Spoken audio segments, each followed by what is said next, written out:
जनपद गौतम बुद्ध नगर में एक थाना क्षेत्र 39 में एक महिला की लाश मिली थी नाले में, जिसमें आइडेंटिफिकेशन के जो भी चिन्ह थे वो नहीं पाए गए थे और वहां से रिकवर किया गया। तत्काल मुकदमा दर्ज किया गया थाना क्षेत्र में और उसके बाद बहुत सारी टीमें इसमें लगाई गई, जिसमें मुख्य रूप से 9 टीमें तैयार की गई तात्कालिक रूप से और उसके बाद उनको अलग अलग टास्क दिया गया। टास्क के रूप में घटना के अनावरण के लिए कुछ कैमरे, जो 5000 लगभग कैमरे हम लोगों ने ट्रैक किए, वो चेक किए गए।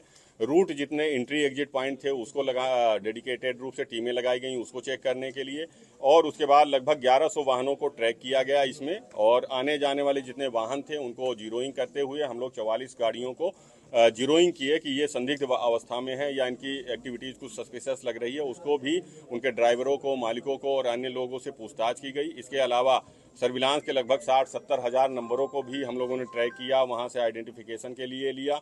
हमारी ISTMS में जो टीमें लगी हुई थी उन्होंने अलग से इसको ट्रैक किया और लगातार बहुत सारी टीमें बना करके हमने अन्य जनपदों में, नज़दीक के जनपदों में भेजा, जिसमें बुलंदशहर, गाजियाबाद, हापुड़, अमरोहा, मथुरा, दिल्ली, अन्य स्थानों पे थाना वार टीमें बना करके भेजी गई और उनको जो आइडेंटिफिकेशन का बॉडी पे सिर्फ एक ही चिन्ह था कि पैर में बिछुए पहने हुए थे। इसको लेकर के एक फोटो बनाया गया, एक पैम्फलेट बनाया गया और उसमें उसके विवरण को लिख करके जो बॉडी लगभग 5 फीट 4 इंच के अराउंड अनुमानित की गई थी उसको, और जो आइडेंटिफिकेशन का मार्क्स था, चिन्ह, वो बिछुआ पहना हुआ पैर में, उसको लेकर के 40 लोगों की टीम सभी थानों पे जो दिल्ली के थे, अन्य जनपदों के थे, वहाँ पे भेजा गया। वहाँ पे जितने भी मिसिंग रिपोर्ट थे उसकी एनालिसिस कराई गई और उसके अलावा जो DCRB में रिपोर्ट होती है मिसिंग की, उसको एनालिसिस कराई गई। जो भी अनवर्कआउट केस थे उसको आइडेंटिफाई कराया गया, उनसे संपर्क किया गया, उनको पहचान के चिन्ह भेजे गए और उनसे वार्ता की गई और इस तरीके से लगातार टीमें दिन रात लगी हुई थी। कई सारी टीमें जो हमारी ACP, ADCP और हमारे थाना क्षेत्र और पूरे जो हमारा जोन है उस पूरे जोन की टीमें और CRT टीमें, सभी टीमें इसमें लगी हुई थी। मैम, CP मैम ने इसको बहुत ही पर्सनल रूप से बहुत ही गंभीरता से लिया था। डेली केस की मॉनिटरिंग कर रही थी, वो डेली बेसिस पे दिन में 2 बार वो पूछती थी केस की प्रोग्रेस और हमारे ज्वाइंट CP LO साहब भी डेली बेसिस पे मॉनिटरिंग करते रहते थे इस केस की। उनके निर्देशन में और मार्गदर्शन में ये पूरा केस का खुलासा हुआ। जब एक संदिग्ध बस उस घटनास्थल से निकलते हुए पाई गई तो जीरोइंग करते हुए जो हमने अन्य वाहनों की जीरोइंग की थी उसमें ये पाया गया कि एक बस है जो संदिग्ध रूप से जा रहा है। तो कई वाहनों के ट्रैकिंग में जिसको हम लोग कर रहे थे, ड्राइवर और उनसे पूछताछ, उसी क्रम में इस बस के ड्राइवर से जब पूछताछ के लिए हम लोग बरौला क्षेत्र में गए तो वहाँ जानकारी मिला कि इसका कुछ व्यवहार संदिग्ध है और जो वहां पूछताछ की गई आसपास के लोगों से तो पता चला कि ड्राइवर एक महिला जिसका नाम प्रीति यादव है, वो 5-6 दिन से लापता है, जो इस ड्राइवर के संपर्क में रही थी और वहां से 300 मीटर की दूरी पर इसके पास ही रहती थी। और उसके जब और गहनता से पूछताछ हुई तो पता चला कि ये जो मोनू है, मोनू सिंह, वो पूछताछ के लिए बुलाया गया और उसने बताया कि जो इसकी माँ है, मोनू की माँ और प्रीति की जान पहचान हो गई थी। एक फैक्ट्री थी बरौला में जींस की, जहाँ पे ये लोग साथ में काम करते थे, साथ में काम करते हुए पहचान हुई थी और फिर घर आना जाना शुरू हो गया था।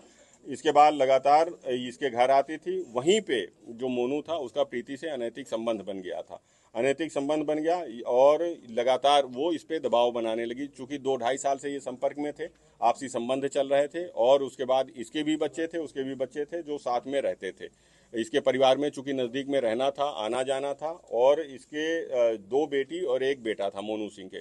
तो धीरे धीरे चीज़ें उलझती चली गई। कई बार इनको आपस में झगड़ा होने लगा, विवाद होने लगा। पारिवारिक विवाद के रूप में वो लगातार दबाव बनाती रही कि तुम मुझे पैसे दो, 4-5 लाख रुपए पैसे की भी मांग करती रही और इसी क्रम में झगड़े के दौरान कई बार उसने कहा कि मैं तुम्हारी बेटियों से अनैतिक कार्य कराऊंगी।